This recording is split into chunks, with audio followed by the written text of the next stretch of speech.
Learn with Layan in 2 minutes to a smarter you. Let's begin.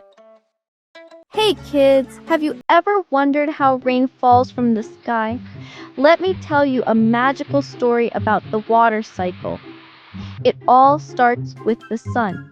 When the sun shines on rivers, lakes, and oceans, it warms them up. This heat causes the water to evaporate.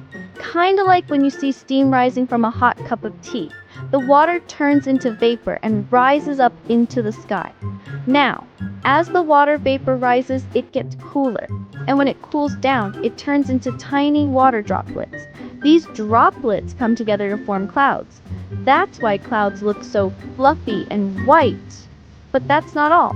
When the tiny droplets in the clouds combine and get heavier, the clouds can't hold them anymore. So, what happens next? The water falls back to Earth as rain. We call this precipitation. Rain isn't just fun to splash around in, it's super important. It waters the plants, fills up rivers and lakes, and keeps the earth cool.